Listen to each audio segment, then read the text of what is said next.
L'art de presque savoir, aujourd'hui presque une conférence, Niki de Saint-Phalle et ses couleurs assassines. Saint-Phalle fait partie des artistes dits populaires, dont tout le monde connaît le patronyme, et en l'occurrence ici, un prénom, Niki, seul avec un certain Andy à se faire connaître ainsi au XXe siècle. Ce prénom n'est pas le sien, mais un surnom donné par sa mère. Elle s'appelait Marie-Agnès, prénom que son père avait choisi, en souvenir de la première jeune fille qu'il avait aimée. Les œuvres de Niki sont surtout créées pour dialoguer avec les autres, et en particulier son public.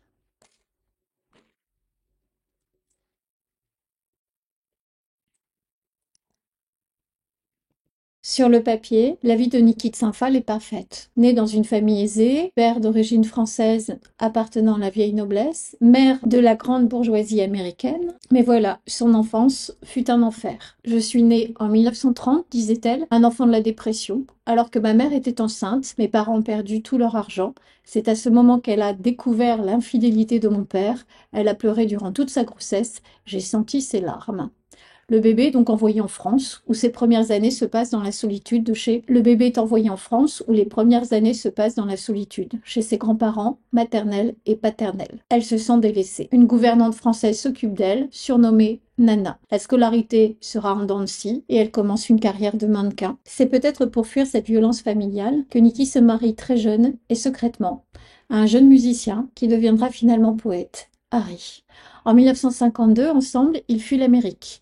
Rêve de France, loin du macartisme, une France qui est peut-être idéalisée à travers la vision d'Hemingway et d'Einstein. Très vite un enfant, Niki continue un peu le mannequinat, puis décide de devenir actrice. En 1953, le couple loue une maison à Menton. Niki a 23 ans, elle sombre dans une grave dépression nerveuse et fait plusieurs tentatives de suicide. Elle est alors internée pendant 6 semaines à l'hôpital de Nice, reçoit une série d'électrochocs et diagnostiquée à tort, schizophrène. Et finalement, sort de cette institution, étonnamment remise. Il faut dire que l'art a pris le relais. C'est en effet au moment de son internement à la clinique qu'elle réalise ses premiers collages. Ne disposant d'aucun matériel, elle les ramasse dans la cour. Cailloux, brindilles, éléments colorés. Ses amis finissent par lui apporter une boîte de gouache avec laquelle elle entreprend ses premiers tableaux. Les premières années, elle est seule face à son œuvre. Il lui faudra longtemps pour faire face à ce public avec lequel elle souhaite dialoguer. Le seul autoportrait que j'ai jamais créé est composé de débris de vaisselle collés sur une toile. À vrai dire, j'y apparais d'une certaine façon effrayante. L'expression peut-être de son immense solitude, d'un mariage qui commence à lui peser, d'une dépendance face à son mari qui est problématique, et ses angoisses refont surface. Voir le médecin ne l'aidera pas. Le tableau est un grand format, curieusement carré. Une femme se tient face au public, parfaite, avec un air sévère. Le buste est recouvert de motifs multicolores constitués de débris de céramique. Ce travail d'assemblage fait penser à l'œuvre de Gaudi et le Trencadis, alors qu'elle a voyagé à Barcelone en 1955. Quant à la manche, elle peut faire penser au travail de broderie de la Renaissance. Découvert Sienne en 1957, la coiffure et le visage sont réalisés en grains de riz et en grains de café. Le rouge sur le visage peut évoquer le sang et la souffrance d'une femme, une sorte de variante féminine du Christ de douleur. Autour de sa tête, le dripping isole et assaille à la fois la figure, qui semble être couronnée d'une sorte d'auréole blanche. C'est le moment où elle découvre d'autres influences, en particulier américaines, et le travail de Pollock autour du dripping, cette façon de déposer une peinture jetée par le pinceau, sans contact du pinceau avec la toile, et le all-over, le bord du tableau n'arrête plus la peinture, le cadre fenêtre, hérité de la Renaissance, explose avec le all-over. Son sein est constitué de bijoux, de perles, d'éléments personnels, d'une femme qui s'apprête à quitter sa famille, abandonner ses enfants, parce qu'elle comprend qu'elle ne peut être sauvée que grâce à l'art et qu'elle ne peut se consacrer qu'à cela, parce qu'elle n'a pas assez de force pour se consacrer à autre chose. C'est une artiste qui se questionne sur elle-même avec beaucoup de sincérité. Elle est déchirée, elle est détruite, elle se prépare à faire les adieux à sa petite famille. La fin des années 50 est une nouvelle période de création. L'artiste a visité la Grèce, a visité l'Italie et s'intéresse aux grands mythes. Le grand nu rose, qui a déjà des airs de Nana, apparaît ici dans un paysage de collines. Les animaux, bestiaires qui sera important dans l'œuvre de Niki de Saint-Phalle, sont déjà là, venant écouter une sorte d'Orphée au féminin. Et sur les collines, un château, un château de princesse, sorte de panorama fantastique éclatant de lumière, fait d'objets de récupération, cailloux, débris, pierres précieuses, ou plutôt semi-précieuses, grains de riz, clous, grains de café. C'est le moment du séjour sur l'île de Majorque en 1954-56, où elle rencontre le poète anglais Robert Graves, auteur d'un livre sur les mythes grecs et leur explication. Le livre de Graves, par la suite, va hanter la création de Niki de Saint-Phal. En 1956, Niki et son mari Harry avaient visité l'atelier de Jean Tinguely et de sa femme. Au début des années 60, Niki va quitter son mari pour rejoindre Jean, qui a lui-même quitté sa femme. Elle va s'installer impasse Ronsin, à Paris, qui est un centre de création artistique important, mêlant américains et artistes européens. Son bilinguisme lui permettra d'être une figure centrale et pivot de ce groupe. Elle rompt alors avec sa famille très bourgeoise et conformiste, quitte son mari, à qui elle confie la garde de ses 2 enfants,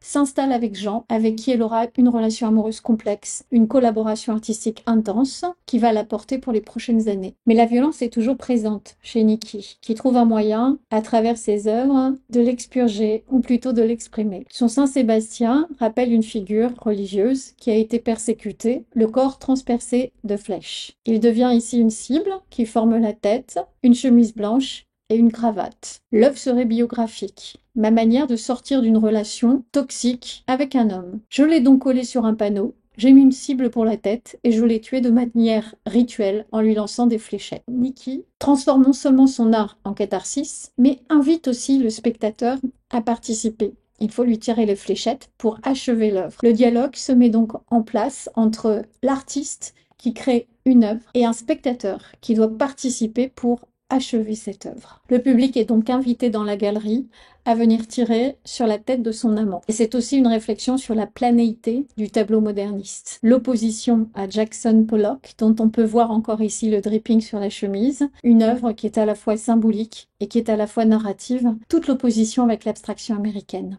L'artiste devient la conteuse, instigatrice de l'action. Elle en devient le héros. Œuvre féministe, mais attention, le féminisme des années 60 est différent de celui d'aujourd'hui. Le féminisme français des années 60 est différent du féminisme américain des années 60. Et le positionnement de Niki de Saint-Phal est complexe. Il va avec la complexité du monde. La cible fait référence à une œuvre célèbre de l'un de ses amis, Jasper Jones, qui lui, en tant qu'homosexuel, se voyait comme une cible pour la société compartimentée de l'Amérique des années 70. Ce tableau va changer le destin de Niki de Saint-Phal. En moins d'une semaine, elle va passer de la cible sur laquelle on tire aux fléchettes au tir à la carabine, faisant basculer son art dans l'art de la performance. Elle va donc entrer de plein pied dans l'avant-garde, abandonnant de façon radicale la tradition de la Renaissance qui considère que l'œuvre est un objet statique. On va tirer sur une œuvre dans un dialogue à 3 personnes, artiste, spectateur, objet. Et l'objet, transformé en une sorte d'être humain,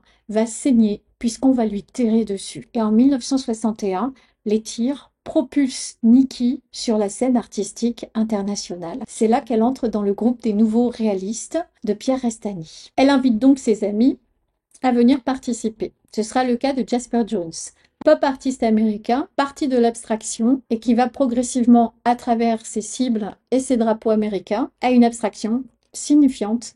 En effet, un drapeau, ce sont des couleurs en un certain ordre assemblées, mais qui veut dire quelque chose. Elle va donc inviter Jasper Jones à venir se tirer dessus. Voici l'autoportrait de Jasper Jones.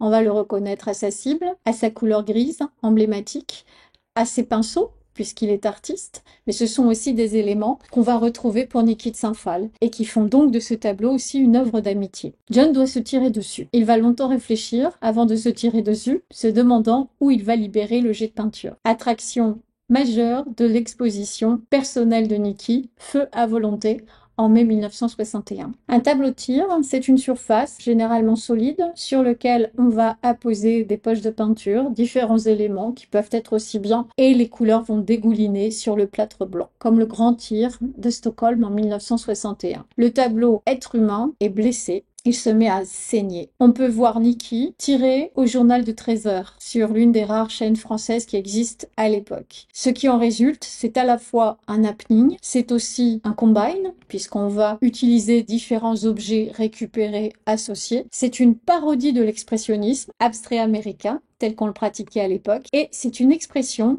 de l'ambivalence, puisque on va avoir à la fois une esthétique nouveau réalisme typiquement français, mais une norme activement américaine qui est le recours à la culture de l'arme à feu. C'est une façon pour Nikki de briser les rôles féminins traditionnels. Certains médias diront que pour devenir un peintre, il faut être un homme, et que pour devenir un homme, il faut tirer à la carabine.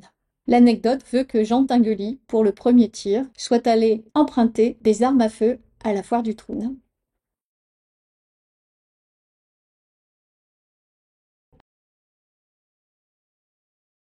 Si en France, le nom de Niki de Saint-Phal est principalement associé à celui de Jean Tinguely, au point qu'il devra l'imposer pour la création de la fontaine Stravinsky en 1980, près du Centre Pompidou, autant Niki est très vite connue comme artiste indépendante aux États-Unis. C'est là qu'elle va pratiquer un tir en 1963, titré King Kong. Une œuvre de très grande taille, de plâtre blanc, d'où la peinture noire va couler grâce au tir. S'il s'intitule King Kong, il représente un dinosaure, un tyrannosaure. Certainement une référence au Monde perdu, film de 1925 qui mettait en scène des dinosaures. King Kong se battra contre Godzilla dans les années 60. C'est peut-être cela qu'évoque Niki de Saint-Phal. En tout cas, le King Kong, né en 1933, allégorie de la montée du nazisme, c'est un monstre, comme il y en a beaucoup dans l'œuvre de Niki de Saint-Phal, un monstre qui se trouve face à une jeune fille, les mêmes monstres qui venaient la terroriser lorsqu'elle était enfant. Les animaux jouent souvent le rôle des hommes dans la peinture de Niki de Saint-Phal. Prenez une créature symbolique pour raconter une histoire, et vous racontez mes histoires, qui varient aux oreilles de ceux qui écoutent. Dans une ville qui ressemble à New York, des symboles tels que le drapeau, le motard, mais aussi des vieillards et des enfants qui jouent. Et puis, le monstre arrive. Sorte de Godzilla, les avions sont donc lancés. La destruction de l'Amérique ou du monde, organisée par les têtes pensantes du monde de l'époque. Le tableau devient allégorie et sous la forme d'un jeu de massacre, les têtes pensantes de l'époque en sont rendues responsables. Castro, Kennedy, Khrouchtchev, Lincoln, De Gaulle, Washington. Et dans les entrailles de ce monde, le ventre fécond d'où surgit la bête immonde, représentée ici par une araignée. La colère de Niki de Saint-Phal se dirige désormais vers les hommes politiques, masculins, responsables de la violence dans le monde. On trouvera la même chose chez Louise Bourgeois à la même époque. Et finalement, ces éléments, on les retrouvera dans la peinture de Niki de Saint-Phal, mais progressivement, ils vont se parer de couleurs.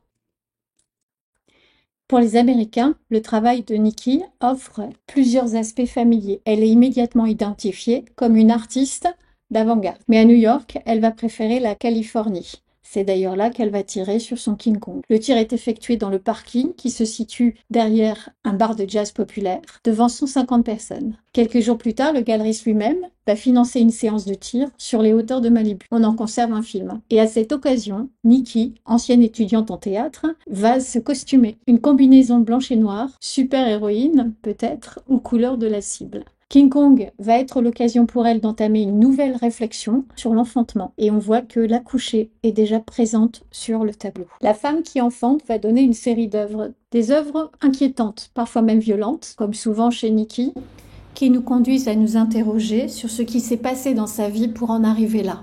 Ne représente pas ce qu'elle pense, mais ce qu'elle ressent. Quand on sait que Niki a mal vécu la maternité, qu'elle avait perçue comme une contrainte, celle qui se reconnaît dans le livre d'Elisabeth Badinter, L'amour en plus. L'œuvre est un assemblage d'objets, certains que l'on a déjà vus, comme le motard qui était présent sur King Kong, beaucoup de jouets d'enfants, des petits animaux, des petits soldats, mais aussi des fleurs artificielles, et parfois des éléments inquiétants comme ces araignées, toujours ces monstres présents dans la chevelure. Les jouets en plastique sont des consommables, produits en masse, et les symboles du monde anglo-saxon. Ils permettent d'identifier l'œuvre de Niki bien avant les nanas. C'est une sorte de pop art en miniature, même si Niki ne se reconnaît pas dans le pop art. Il y a tout de même une certaine proximité entre sa création artistique et le pop art. Elle évoque le thème de l'enfance, une enfance américaine, mais une enfance qui n'a pas été idyllique. L'araignée est nichée au cœur même de cette création qui est elle-même monstrueuse, entourée de têtes d'enfants, mais aussi d'animaux, dont des félins. Le sein est constitué de vaches laitières. On peut reconnaître ici un jouet typiquement américain, l'une des icônes de l'Amérique de l'époque, le Woody Doody, marionnette qui a fait les beaux jours de l'Amérique des années 50-60. Le corps de l'accouchée est aussi un terrain de guerre. avions de chasse, soldats en armes qui s'opposent. Et cette guerre est peut-être aussi celle d'une Nikki engagée, notamment dans le droit à l'avortement. L'espoir viendra-t-il de ces fleurs, ou les fleurs sont-elles aussi un symbole de mort, mais peut-être vu comme une allégorie de la création. Comme pour remonter le temps, la femme qui accouche devient la femme enceinte. La première nana naît alors que Nikki téléphone à son amie Clarisse, qui est enceinte. Des petits dessins automatiques que l'on fait lorsque l'on est au téléphone. Quelques mois plus tard, apparaît la nana en 3 dimensions. La nana est enceinte du monde, ou de 2 personnes, ou de personnes. En fait, elle est prête à accueillir qui voudra.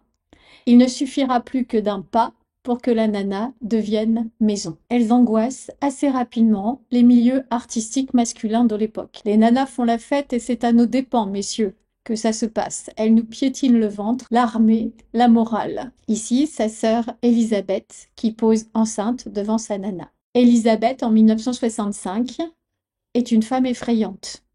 Elle est jolie, elle est colorée, mais ce qui est peint sur son ventre, c'est une cible. C'est une femme qui n'a ni bras pour agir, ni tête pour réfléchir, qui se résume à un ventre qui est une cible. Les nanas qui se remplissent, comme des images mogholes, ou comme ces statuettes de la préhistoire, portraiteront différentes personnes, exprimeront la joie de vivre, ou encore, comme les Trois Grâces, d'autres canons de beauté. Et puis la nana deviendra maison, grâce à Pontus Hultén, Jean Tinguely, beaucoup d'autres artistes, et Nikki de Saint-Phal. En 1966, Nikki vint rejoindre son ami Pontus à Stockholm pour, je cite, faire du délire dans son musée. Aucun d'eux n'a une idée quant à l'œuvre qu'ils doivent réaliser. Nikki et Jean évoquent un opéra ou un théâtre mécanique. Pontus suggère un chemin de croix. Et finalement, c'est lui qui va proposer une sorte de sculpture, une nana couchée sur le dos, à l'intérieur de laquelle on pourrait entrer par le sexe, pour y pratiquer diverses activités ludiques. 5 semaines pour réaliser ce travail titanesque d'une sculpture qui pourrait être habitée. Beaucoup d'artistes y participeront. Nikki dessine et peint l'enveloppe extérieure. Jean Tinguely fait les structures intérieures. Le sein droit est un milk bar. Il y aura des distributeurs de sandwich. L'autre jambe est un toboggan. Et le ventre de la dame, une terrasse panoramique et un aquarium. Avant de la pénétrer, à la façon de la maison du jouir de Gauguin, au niçois qui mal y pense, alors que la sculpture elle-même s'appelle Rond. Cathédrale. Elle mesure 27 mètres de long, 9 mètres de large, 6 mètres de haut. C'est une sorte de géant de 3 étages. Le public sera nombreux à venir faire la queue pour pénétrer dans la nana. Les réactions sont diverses. Le public ne boude pas son plaisir. La presse crie au scandale. Nikki se défend d'avoir voulu faire une œuvre pornographique. Le public adore. « Je suis Nikki de Saint-Phal et je fais des œuvres monumentales », dira-t-elle dans un spot célèbre. Et c'est en faisant référence au facteur cheval et à Gaudi que Nikki de Saint-Phal va imaginer son œuvre monumentale. Lettre à Tinguely. Je te parlais de Gaudi et du facteur cheval, que je venais de découvrir et dont j'avais fait mes héros. Il représentait la beauté de l'homme, seul dans sa folie. Cette œuvre monumentale, dans laquelle on pourra pénétrer, il lui faudra 20 ans pour la réaliser. Et c'est en Italie, dans le très sud de la Toscane, que son projet va prendre naissance. Il s'appellera le Jardin des Tarots. Un parc de sculptures monumentales inspiré des 22 arcades majeures du jeu de tarot. Le projet naît dans sa tête au milieu des années 60, au moment où elle travaille à ses toutes premières nanas. Elle a envie de sculpter tout un jardin. Mais voilà, pour réaliser un tel projet, qui peut mettre en péril sa réputation, sa santé, il va falloir beaucoup de choses. Des petites mains, mais surtout des financements. Un terrain qu'elle va trouver grâce à ses amis. Le chantier sera long et coûteux, il sera quasiment entièrement autofinancé par l'artiste. Il faut créer un lieu qui réjouisse les yeux et le cœur, dira-t-elle. L'Agora vous accueille, avec à gauche la papesse et l'eau qui coule de sa bouche, comme une fontaine de jouvence. De suivre le chemin pour découvrir les différentes cartes du tarot. La force protège le temple féminin. C'est une jeune fille qui tient un dragon en laisse. Référence au mythe de Saint-Georges. L'impératrice représente la renaissance de Nikki de Saint-Phal. Symbole de conception et de gestation, elle est une sorte d'utérus maternel. En 1983, quelques années après le début du chantier, elle décide d'y habiter. Ce sera sa maison, son atelier, sa chambre à coucher, sa salle de bain. Les conditions sont spartiates et elle va mener pendant plusieurs années une vie solitaire, un face-à-face avec elle-même, démultiplié par la multitude de miroirs qui couvrent les parois de sa maison. Un face-à-face parfois difficile, même si des équipes d'artistes se succèdent pour venir lui donner un petit coup de main.